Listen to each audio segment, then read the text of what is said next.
started over here then too.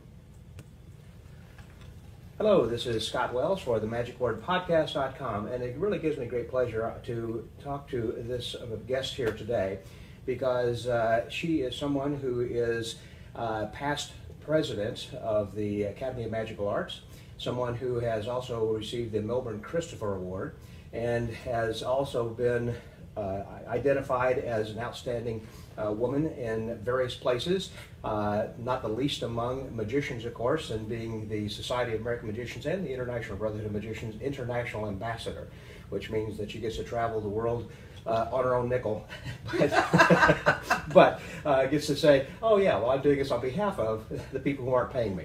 Beginning to share joy and magic everywhere. And her name is not Joy, but her name is Gay, because she is happy. And so we're so glad to have. And also, did I mention, by the way, that she is also was the wife of Harry Blackstone Jr.? Okay, you know who it is. Gay Blackstone, here she is. Hello, Gay. Good morning. Good morning.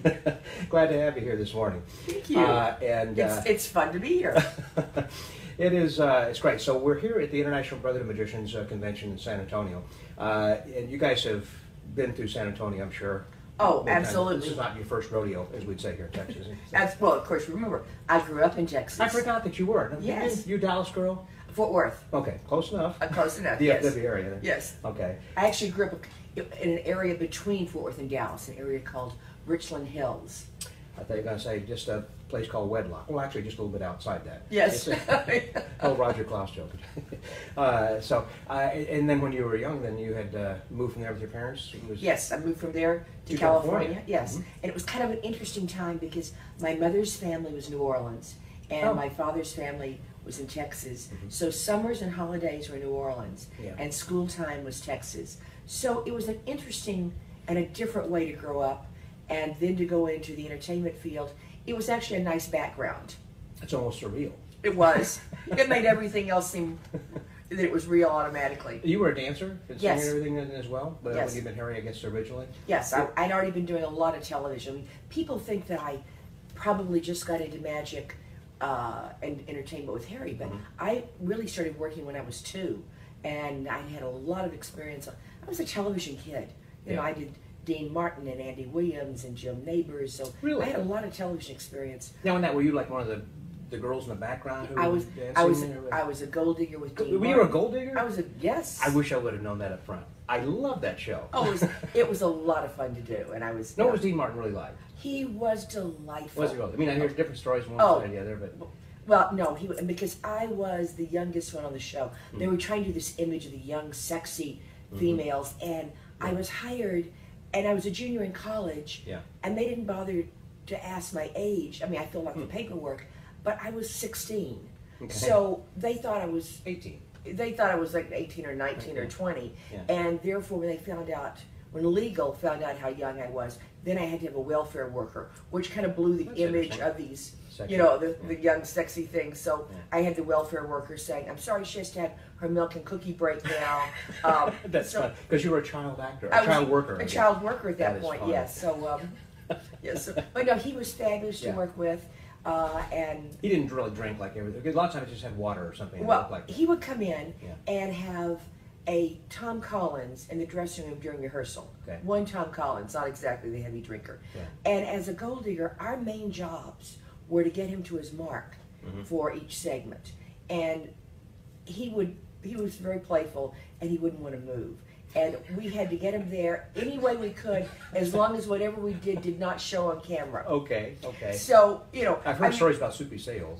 This was just, and of course, I was dating his son Dino at the time. Oh, really? So it was. So that's kind of your in to being a gold digger. Well, no, I didn't. It was after that. It was afterwards. Oh, okay. I met Dino later, and. Did you ever go with him on tour when he was? I mean, I'm getting way ahead of myself. There's so many things. Did you when he would like sing with Dino and the Playboys? Wasn't that the? No, I didn't. Yes, but I didn't at that tour point. With him. Okay. No, that was. I had to stay in school. There were certain things that my parents. Yeah. I mean, I made a deal with my father. Actually, one of my college professors, because I didn't want to stay in school. School was boring. Yeah. And one of my professors made a deal that if I would stay in school, then my father would support me in whatever I wanted to do. Oh, because now school meant All the way through college? Yes, all the way through college. So I did, and so I, because it was kind of odd. I had my degree is in physics. I have a major in physics and a minor in theater. Not your typical combination. No, it's not something that you're going to be, writing and dancing in a play about the Big Bang Theory or something. Yes, so, that was it. And in fact, right now, though, I am on the board of Arts and Letters for the California State Universities. Oh, nice. So I'm very much involved in education and the problems that we have in education, and primarily the funding that we have, the problems with education. So Jerry Brown and I are regularly kind of go head to head. Oh yeah, yes. Not agreeing on everything. We don't agree, the whole lottery system and why are we not getting more money from, lotteries and various things. So yes, we have regular meetings on this. So I really got you sidetracked. So back to in the world of magic, yes. No, Dean Martin. I was still interested. So you had to get him to hit his mark every time, and so then what? How'd you just go about doing that? We would tickle, we would pinch, we would move, we would do whatever we needed to do to get him there. Now, did they shoot 2 or 3 shows in a day? I mean, a lot of times I know. Oh no, we once a week. As opposed to the way I shoot. That's what I was going to ask you. No, we would rehearse 4 days and then do a dress rehearsal without him. Without him. Oh no. And Greg Garrison, who was the producer, I learned more from this man probably in the world of television and production than any other person I've ever worked with. We would rehearse for 4 days and then do a dress rehearsal and then a taping. And that was it. But it was 4 days of rehearsal without Dean. And he would just come in and watch the dress rehearsal, and then we'd shoot the live show with him. And the live show is done with an audience. So it'd be a stand-in for him, I guess, when they would kind of walk and dance around and whatever. Greg Garrison was the stand-in. He was stand-in. Yes. Interesting. So he knew the show backwards and forwards. Yeah. And he would be the stand-in for the rehearsal. Yeah. Well, we are doing this live on Facebook, and actually we got a couple questions over here. I think. How about that? We've got. It looks like some people over here. People are actually watching. That's this? Right. Well, I'm glad I didn't wear my jammies. Let's see. Do you make it back to Colon Mission very much? Well, of course you can make it back to Colon Mission. Every year. Did your family own a home or property there? No. That was from Baird Davis. No. Harry Sr. sold Blackstone Island in the early 50s, and Harry Jr. never owned anything there. So, but we make it back, or I make it back every year now. I know you make it. We'll see you in a couple weeks. Oh, absolutely. I'm there every year with Greg and Debbie, and the rest of the family doesn't make it that often, but they make it every few years. Well, yeah, that you and Harry used to come every year, and it was a highlight. In all the years, from about 1975 on, I think, let's see, we didn't make it. 1980 we were on Broadway, so we didn't make it that year. 1996 we were in Vegas and didn't make it then. Then he passed away in May of '97, so but we did the burial there then later on. And since then, every year between then, we might not have made it for the entire period, but we would have made it for at least 1 day. 1 day, in and out, if you had to go. Yes. Yeah. Because much of the time we were working. Yeah, but that was really a love and a passion.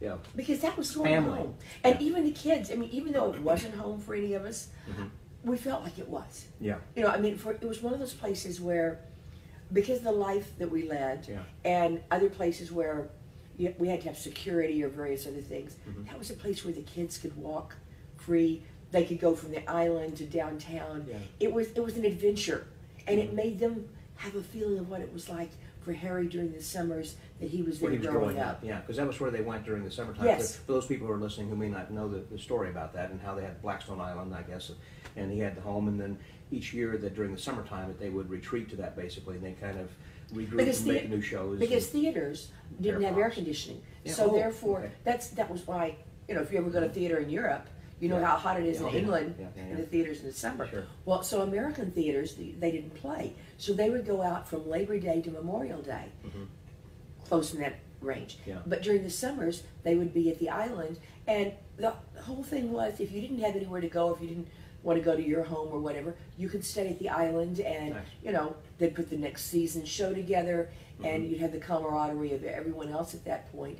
And, you know, it would be a bit like summer camp, I think. But Harry Jr. didn't do that. I mean, that later. Is that No. right? So they sold the place then? They sold, Harry Sr. sold it. That's been torn down, I think. Is that right? No, or still no, there? the barn has been torn down. That's what I guess I was thinking. But the house is still there. Someone resides in that? And so yes. It's not something you go knock on the door and say, hey, we actually rented it once, Oh, did you? one year. We stayed there with the family. How special. And Harry Sr., though, before he left, burned all the posters and all the various things. Because, after all, who would want all those silly papers? Yeah. Mm-hmm. Which is why there's not that much in the way of... Not much paper for Harry Yeah. Sr. then. Let's see. I think there were a couple of other questions people were asking. Let's see. What are you looking for in the new set of Masters of Illusions? Well, and what was your favorite show that you produced? And those are a couple of questions that Matt Roberts and who is this? Looks like Kaden. I can't pronounce it. Valavieta. Thank you guys for your questions. We're in season 3 right now. We're just happily thrilled. We're in season 3 for the CW, and it's doing very well. And they're doing something a little different this year.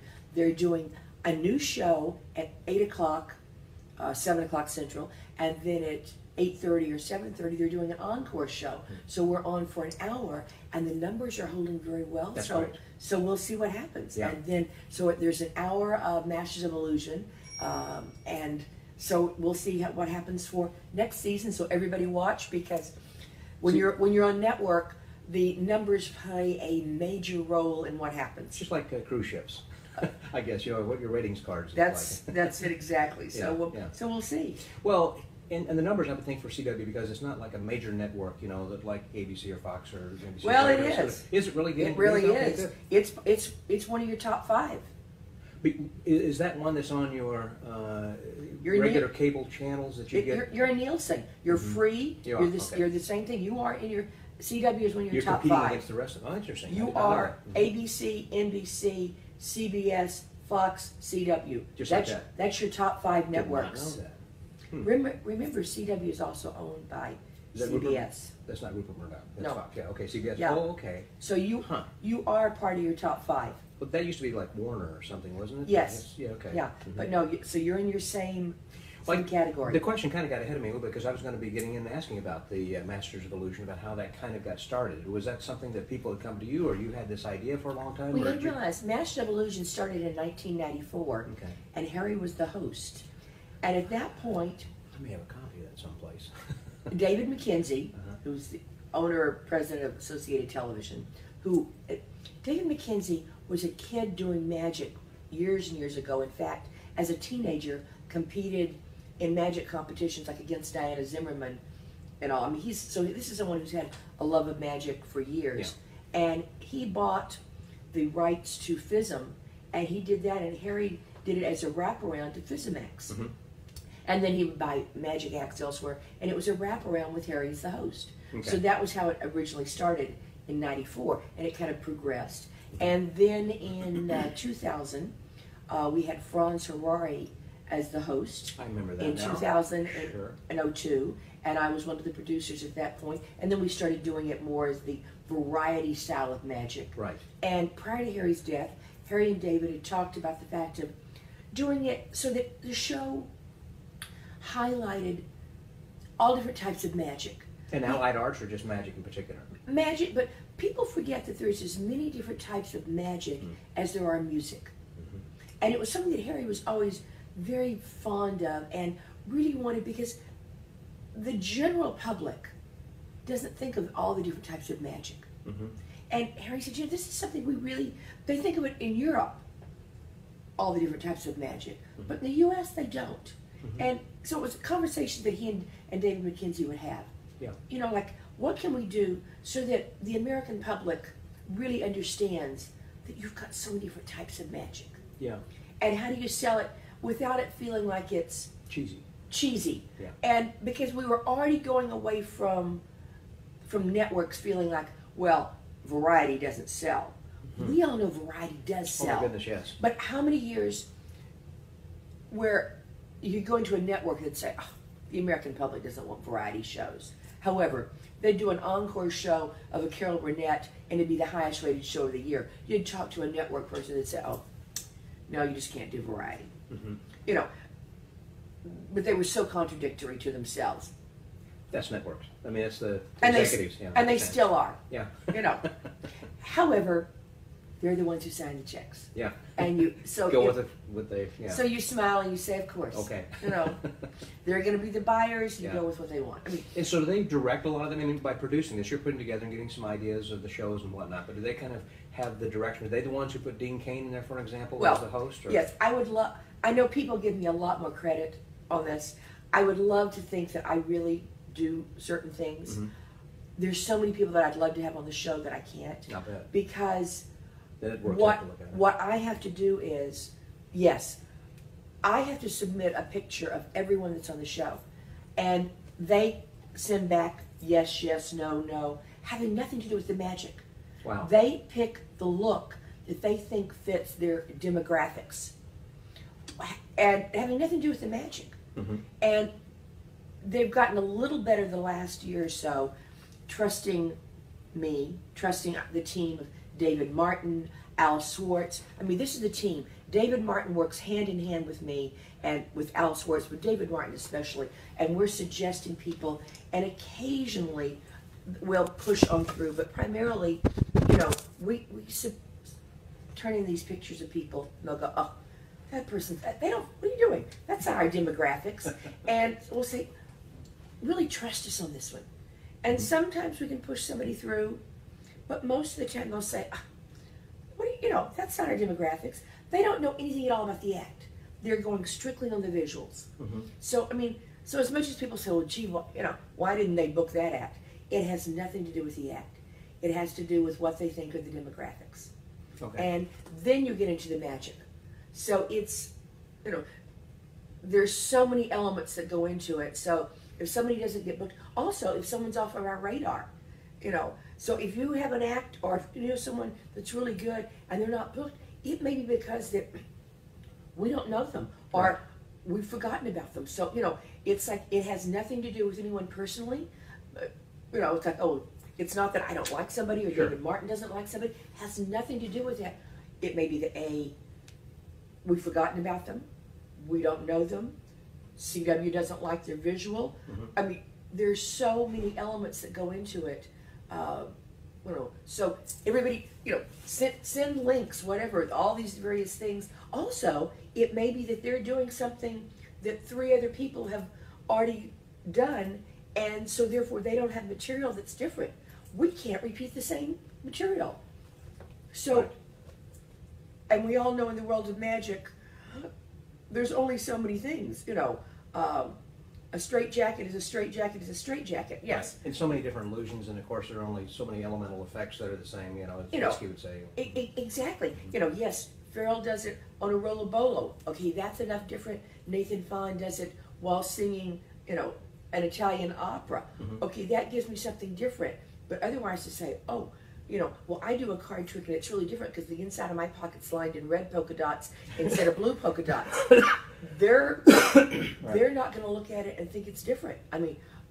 This year we got down to things that we thought were different that we shot for the show, and they went, "I've already seen that." Well, no, it's a really different. Or we know it's totally different because it's a different methodology. Yeah.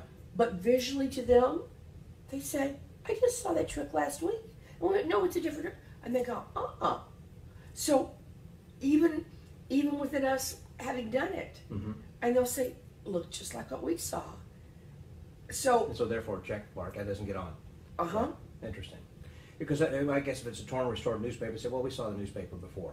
Well, it's a completely different kind of a thing, or whatever. Or it's just, so it's a learning experience for all of us. Mm-hmm.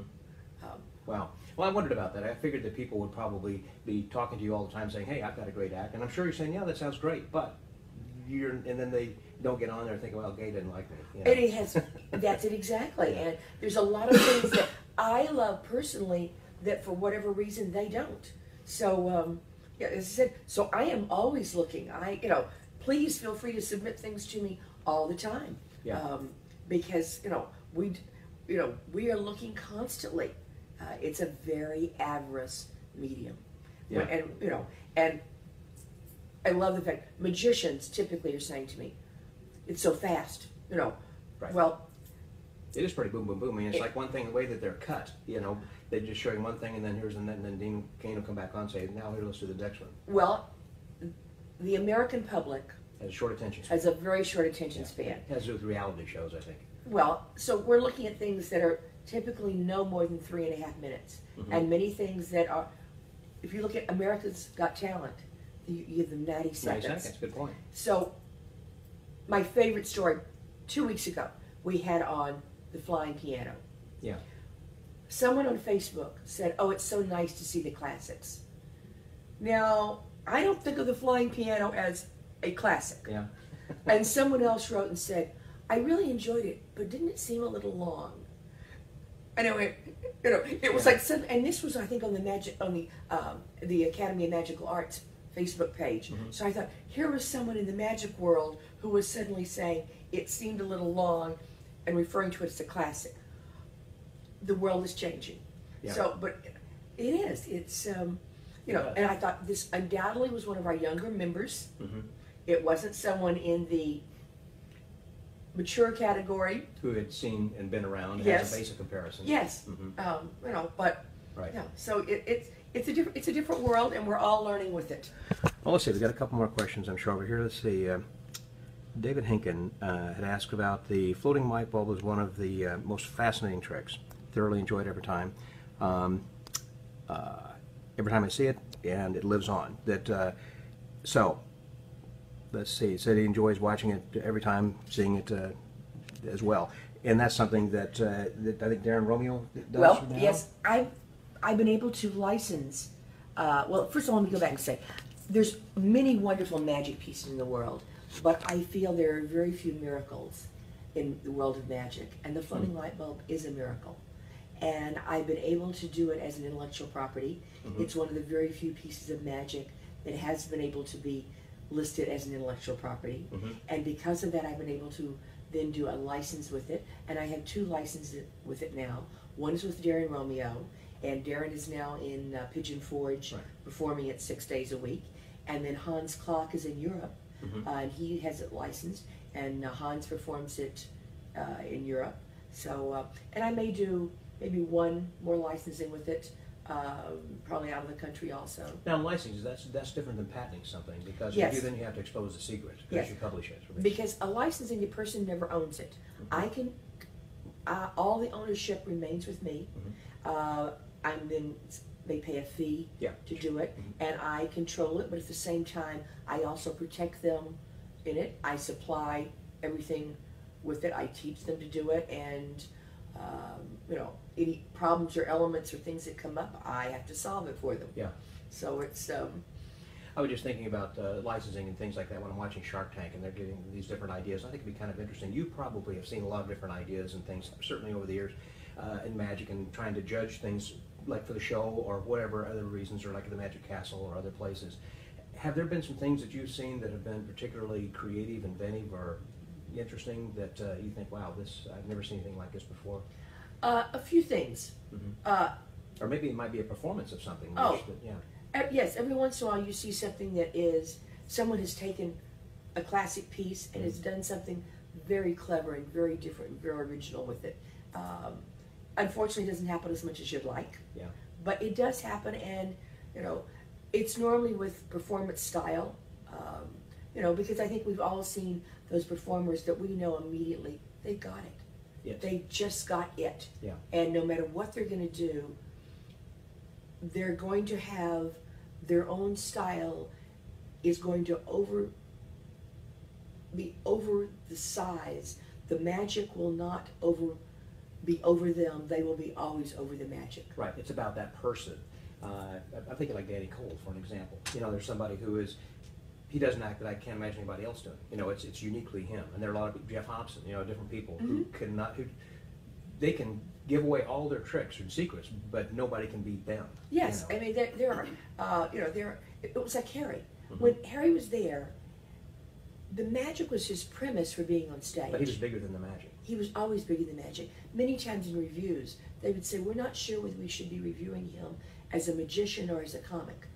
Because it was his premise for being on stage, but he was first and foremost a communicator. Right. And that was That was the He was a reason for it. journalist. That's right. He was. In college. That was his major, wasn't it? And yes. In radio and television, I yes, think. and that's what he did for many years before going into magic. Right. So those were his reasons, and yet the magic was always very strong, but it never overpowered him. Yeah. That's true. I do remember that he had written for the Smothers Brothers, I think, for a while. Well, he was the associate producer in the Smothers Brothers. Oh, I didn't know that. I Yes. remember he was a writer. Oh, okay. No, he wasn't a writer for them. Okay. No, he was. Oh, because at that point you had Steve Martin, and you had the writers on that show were so incredible. I should remember all the others. Yes, absolutely, I went blank. Besides Steve Martin, you had. You're gonna kill me. I'll come back to it. Okay. They had 5 or 6 writers that were Albert Einstein and they had because I have to say, because they were on opposite. They were on CBS and I was an NBC kid. I didn't watch the show, so I knew them all later. Yeah. And they were a great group. Well, and also that you guys had worked in on Broadway, in one of the longest running Broadway We shows. still hold the record for the longest running illusion show on Broadway. Okay. And that one was the Majestic, which was the flagship theater of the Schuberts. It was the largest theater at that point on Broadway. Wow. And how many shows, or what was the long? We were there. It was 181 shows. Okay. So it was like what was it, 7.5 months. Yeah. I was thinking 5 or 6 months or something. Yeah. It was longer than that. Then Doug Henning had a long show. It was a magic show, but that magic show, but it wasn't an illusion show. That was really more of a musical. It was a scripted show. Yeah. It was a musical that had magic in it. Ours was not a scripted show. It was, and I say this lovingly, it was an old-fashioned magic show. Yeah. It was magic after magic after magic after magic. There was no storyline. There was no song and dance. There was dancing and there was music, but it wasn't a storyline. It wasn't, it was a variety show. It was segments. There was the Oriental number. There was the Chinese number. There was the circus number. I mean, there were Flower Garden. The Flower Garden. There, it was the Dancing Hanky. I mean, it was the Floating Light Bulb. It was the Committee. It was all these segments. Yeah. But it was not a scripted show. What was it like traveling with the elephant? I mean, I think about the circuses nowadays, and they no longer have the elephants, and I would think that the animals you guys traveled with. Oh, well, we now laugh about the fact that our daughter Bellamy was probably 5 years old before she realized not everybody had an elephant as a pet. Everybody's got an elephant. Where's yours? Because whatever you have as a child is normal. Yeah. So we had an elephant, we had a tiger, we had a llama, we had a donkey, we had rabbits, we had doves, and we had the entire elephant, and we had the entire animal truck. Great story. Hal Prince. We got this wonderful letter from Hal Prince. He said, last night I went to see Barnum. Before the show, I saw this elephant. I love elephants. He said, at intermission, I saw 4 silk elephant legs go across the stage. I thought, I'll see the real elephant in the second half. He said, watch the second half of the show. Barnum's a good show. He said, however, I wanted to see an elephant. He said, walked outside. I saw the elephant again. It was getting into the truck that said the Blackstone Magic Show. Tomorrow night I'm going to see the Blackstone Magic Show. I love elephants. I'm about to see an elephant. That's funny. Because also, every night, Jennifer Sardi from Sardi's Restaurant would come over with this box of lettuce and broccoli and all these vegetables.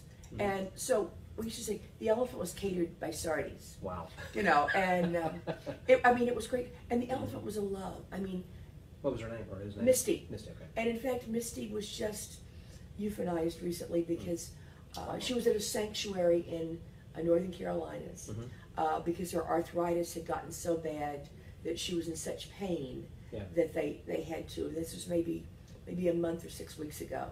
In fact, for people on Facebook, they can go back. Bellamy wrote a lovely tribute because Bellamy thought of Misty as her closest friend as a child. Yeah. grew up with Dumbo, basically. That was it exactly. And but Misty had this is what she lived her life there, and it was a great thing. But when you travel with all these, it was a different time, different period. Did we have a few animal rights people who questioned it? Yes. And yet, when you came to see the animals, they lived as well, if not better. Yeah. Oh, they had 2 trainers who lived with them. In fact, Reggie, he grew up with, his father had gotten the elephant when Reggie was 5 years old. So literally, he was with this animal until he was 30. So, this was the sort of thing, and these animals were trained on hand commands. Oh. So you could be off stage and then kind of be waving, and the elephant would lift its leg. Yeah, exactly. Both the tiger as well as the elephant worked on hand commands. They worked on voice commands and they worked on hand commands. And this elephant would be backstage in tight spaces and would do runarounds, and you'd go, Misty, trunk, and Misty would lift her trunk so you could run under. And so it was a different world. It was a different time. Sure. And different training. And travel by train, I assume. No, we didn't travel by train. No, we were about, most shows, we did everything a little different. Most shows do Broadway, and then they do the national tour, and then they do the bus and truck. Okay. Not us. We started with the bus and truck, and then we did national, and then we did Broadway. Because it actually, Broadway was just one stop on 181 cities. Because that's what it was. I mean, Broadway was fabulous and wonderful, but we were still continuing to work and do other cities. No, we never traveled by train. Harry Sr. traveled by train. Right. But by the time we were doing it in the late 70s and 80s and all, trains were yeah, they didn't have the same. We had our own bus. Okay. We were the early style of rock and roll. In fact, we bought this bus. I refurbished. I picked the colors. Did all these things. We had a sauna. We had all these great things on the bus. And at that point, then after we stopped using it, Van Halen rented it for quite a while. And and of course now with Masters of Illusion, we're back on the bus. Yeah, I mean, I love the fact I'm traveling with the 30-year-olds, back on the bus and the whole thing. Yeah. It's on the sleeper buses. Reminds you of those days. Oh, I laugh, and they kid me about the fact that I'm the last one to go to sleep and I'm the first one up in the mornings. And well, that's what a house mother's supposed to do. That's it exactly. I'm there, and the buses we have now are a lithave different. Yeah. I actually think mine was a little better. I had things like the cedar lined closet. We had the safe on the bus. We have the kitchens now. We had the kitchen then. Yeah. There's a lot of fun things. But the actual elephant would be on the truck. Yes, they had their own truck. Yeah. And in the truck they had the freezer they had a refrigerator and they had a freezer. Then the generator that kept their food and all, so that their food was all done right for them. Right. It was divided. The elephant had about a quarter of the truck, and then it was maybe a little more than a quarter of the truck was for the elephant, because it was a 53-foot semi, and it was for the elephant, and then it was divided for the track for the then for the tiger, because the tiger had its space, and for the donkey and the camel, and quite a menagerie. Oh, it was. We had, it was our own little zoo. Yes, and they all got along. Yeah. And Roy will tell you that the best friend for an elephant is a turkey. I didn't know that. Yes. And in fact, at their place, there's always a turkey with an elephant.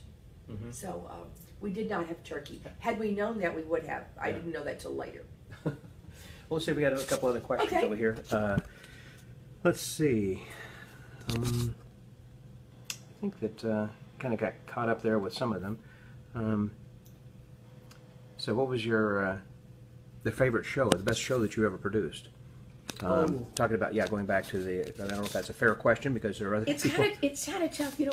I've also done several World Magic Awards. Yeah. And those have been great fun to do also. And I've been so fortunate. Now, those are the AMA awards? No, the AMA is. I've never produced an AMA show. Okay. our last AMA show was produced by Dale Salwick, who did an incredible job. Dale and the group, it was Dale and Steve Dick and Joan Lawton and Joe Furlow. I mean, they did a really a terrific job. But World Magic Awards are also done for television. In fact, one of my proud moments on that was the fact World Magic Awards '08. Neil Patrick Harris was my host, and I asked him to be the host, and it was the first thing he'd ever hosted. And I thought he'd be a great host. Yeah. And I feel that I'm the first one to recognize that. And he went on from there to host everything in the world. Yeah. But I was the one who said, "This is it. You've got it. You've got you've got it." See, I recognize that. So I think he should credit me for putting him on the road to hosting. So well, he was the president then of the AMA for a while. Yeah. Was that? Did he follow you? Or? Yes, he was. Okay. He was after. He was after me, but but World Magic Awards, Neil was my host one year. I had Sir Roger Moore as my host one year. I had Robert Wagner one year, and of course RJ and Harry were very close friends. So having RJ was my host in '09, and that was great fun because the fact that he and Harry were such good friends. It was kind of almost like having Harry back at some point, and so that's been a fun show to do because we're able to give out awards. In fact, last night I love the fact when Johnny Thompson and Pam were being honored. One of the things that with the amazing Jonathan, when they were showing him, he had his 2 World Magic Awards on the table, which I kind of it was kind of a fun thing for me to see.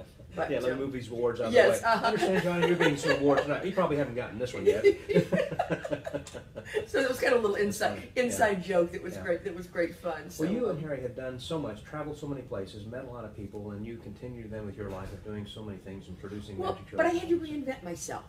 I mean, because with Harry, yes, it was wonderful, but when we were together, Harry was the star, which was fine, because I'm a big believer that rarely are there 2 stars in a situation. But behind every great man, Because if you look at a star, there's a point to it. Good point. Good point. And Harry was that point. Yeah. But I was the assistant, and that was fine. But it's really difficult to be a magic assistant without a magician. That Harvey technique just really doesn't work. So, after Harry's death, my mother looked at me and said, "What are you going to be when you grow up this time?" Yeah. And I tried a lot of things. Yeah. Some successful, some not. And you got to keep swinging. And I'm very grateful. David McKenzie called me and said, "I'm doing this show. I need you to be one of the, executive producers." And I thought, I don't know if I know how to be an executive producer. And my daughter looked at me and said, "Mother, you're the only one who doesn't think you know how." And That's good. She did that. I really will admit, the first show I did, I was much more the social director. But I learned very quickly, and I'm a good producer. Now, what does exactly that mean as a producer? What are your responsibilities? I often see that on television or movies, executive producer or produced by or whatever. And it means different things in different projects. Oh, okay. Primarily what it means is, at the end of the day, you're responsible for that show and every element of that show. It doesn't mean you're going to do every element of it, but at the end of the day, you are responsible for that show having each element working, and you're responsible for either making sure the financing is there, making sure the network or wherever it is happy with that show, with all elements in that show being the right elements, or in magic, making sure if it's, as we frequently do, frame by frame so that nothing is exposed, solving all the problems, making sure the visuals are there, sound is good, whatever it needs. That's what an EP is responsible for. They're responsible for, at the top of that point, everything working. You don't do it all, but you're making sure that everybody underneath you is doing their job, and that you've gotten the right people to do their job, and that at the end of the day, when you look at it or whatever, it's right. But is there only one executive producer then? No. Okay. There's, on Masters of Illusion, with David McKenzie, who's the president of Associated Television, he's there. Then I've got David Martin, executive producer. I've got Al Swartz, executive producer. And David, Al, and I work as a team. People will recognize Al's name from Dick Clark, many, many years experience. And we work together as a team.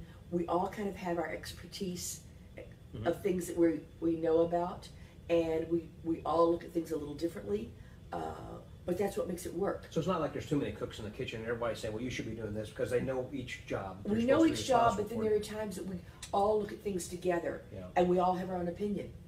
And it's what gives it the balance, because sometimes we'll look at it and say, you have to have that. Because, David will say one thing, Al will say something else, and we'll all go, oh yeah, because not one person is not going to catch every mistake or every problem. And it's with this whole team that you look at it and you go, oh yes. Or, I mean, sometimes you can't step back, and you have to, though, because to see the big picture. You actually have to.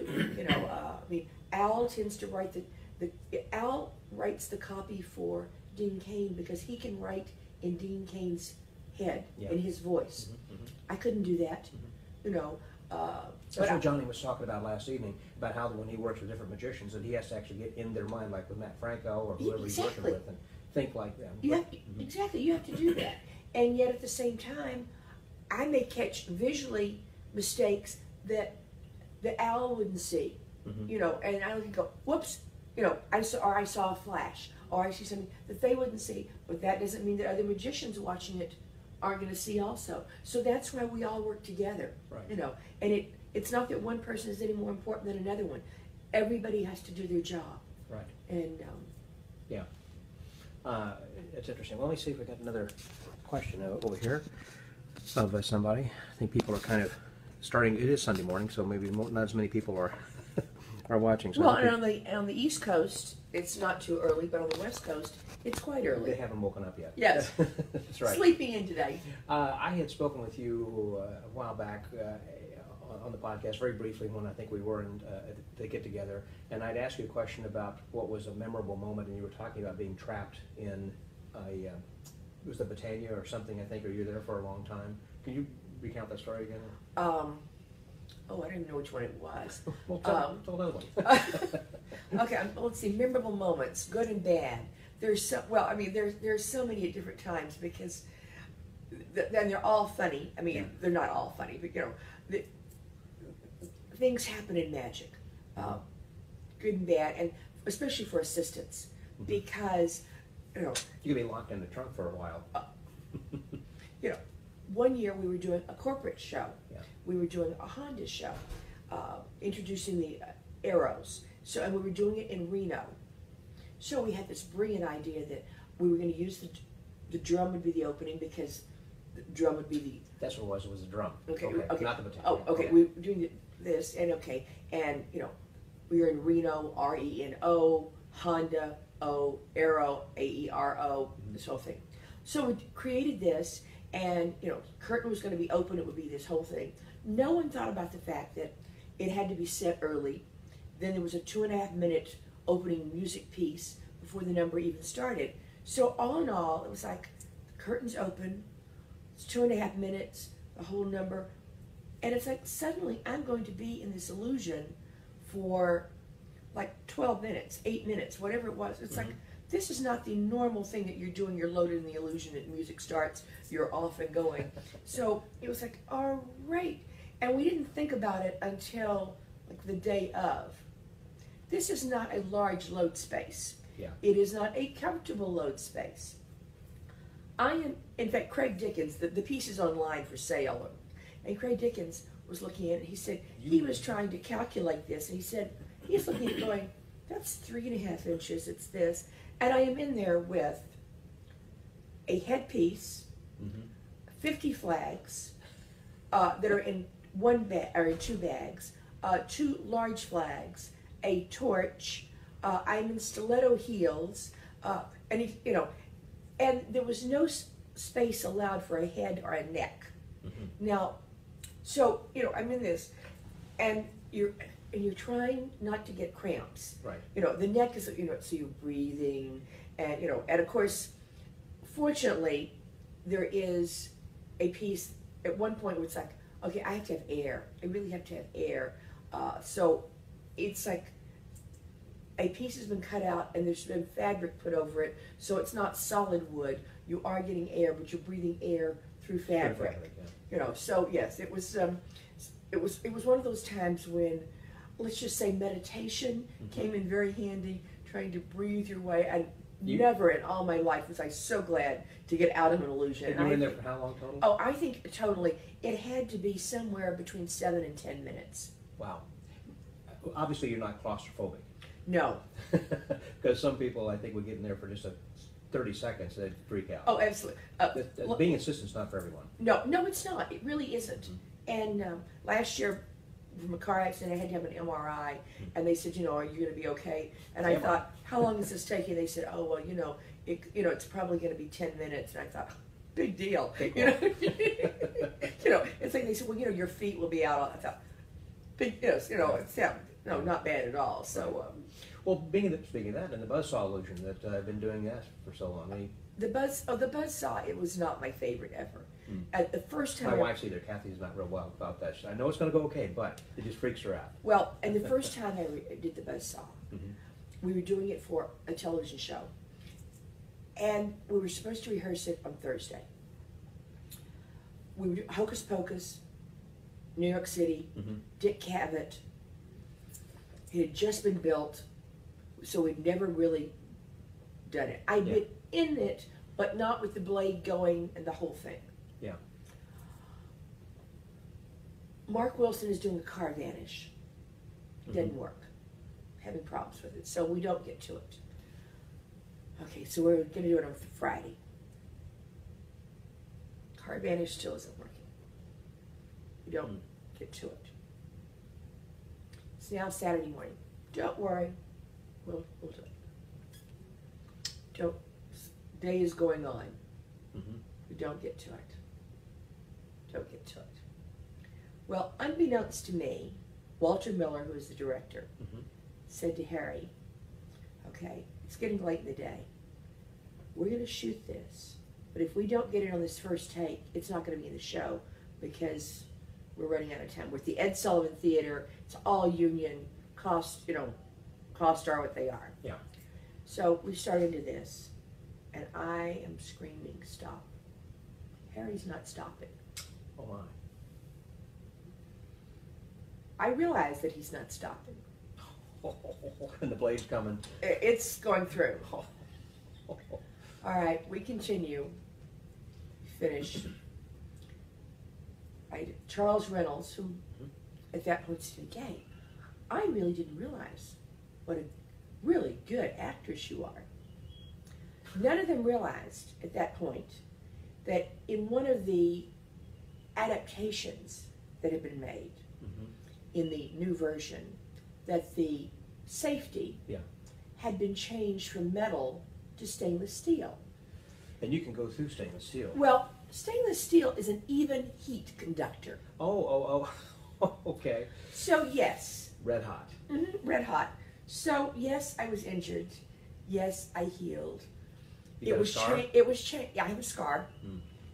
To this day, when I see Dick Cavett, he looks at me and says, "How's your back?" Yeah. He also said to me that day, "If you ever decide you want a divorce, I will testify on your behalf of cruel and unusual punishment." Yes. So, those are the things that happen to magic assistants. Yes. It was changed immediately. It was one of those accidents that occurred because people thought they were doing better things had we had a chance to rehearse it. Although, had we had a chance to rehearse it, there would have been no way we could have changed it. Yeah. And it probably would have been worse because we would have still had to have done it. Yes, right. Yeah, right. So, all being said, so when you go back and see that, realize that was the first time it was ever done with that, and only.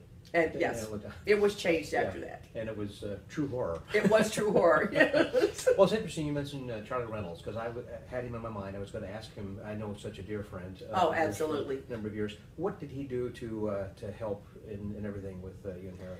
Charles was our eye in the audience. Okay. And every magic act, big or small, needs that eye in the audience. You cannot be your own eye in the audience. Now, videotaping is great. But even when you videotape yourself and look at it, it's not the same. Because even when you're watching yourself, you still have a preconceived idea of what you're doing. Mm-hmm. You need a third party perspective. You need a third person. You need that third perspective. And Charles was that eye in the audience. Mm-hmm. And of course, his magic knowledge was so phenomenal. His history and his knowledge and things. And that's what Charles did. Mm-hmm. He also was the writer for much of the openings and the storylines of things. Oh. The whole Americana. He wrote the whole thing about, in every village and town, which gave it a perspective of why you were doing it. Yeah. And it gave everyone a way of going back in time and understanding it. Mm-hmm. Which once it did, it gave it a whole different feeling. Yeah. In certain things, because it then took the audience, it allowed you to immediately go back to your childhood or go back into a place in time. It was like you're entering into a film. Mm-hmm. It started you into a fantasy and allowed you to be there and then start into your imagination immediately. And that's what you need to do in magic. Children do it, but as adults we don't. You've lost it. And it allowed the audience to go there and become part of that immediately, which makes the magic even stronger. Yeah. Wow. Well said. As we start to wrap up over here, because we've been here for just a little while, and I appreciate your time on this then as well. This has been great fun. It has, hasn't it? And I do want to say also to thank you, because unbeknownst to you, that this is actually my 300th podcast. Oh. So I'm honored, really honored to have you special as that guest. I'm going to actually release this later, so I won't be saying the 300th, but just for those who are listening will realize that this actually is the 300th, and so very special guest. I'm so very happy and pleased. Well, this has been delightful. It's been a lot of fun. Well, as you know, the name of my podcast is called The Magic Word. So my question then to you, that you lived a magical life, what is your magic word? And it could be a phrase, a sentence. What is your philosophy of life? What's important to you? When you wake up in the morning, what drives you? And that changes. When I ask people tomorrow what their magic word is, it may change, but sometimes your philosophy stays the same and true. What's yours? My philosophy is, when you live in a world, you have to give to the world. Mm-hmm. Because if you don't give to the world, you get nothing back. Wow. And you've been giving a lot, over the years, certainly. Okay, thank you very much. I appreciate you being over here, and thanks also to the people over on Facebook who are absolutely. It was kind of great for them to be up this early in the morning. Excellent. And so, until next time, that was Gabe Blackstone, and this is Scotty out. Okay. And hey, thank you guys very much for being online there then too, and asking your questions. And we will see you next time. And you can hear this podcast probably next week or so. Thanks a lot.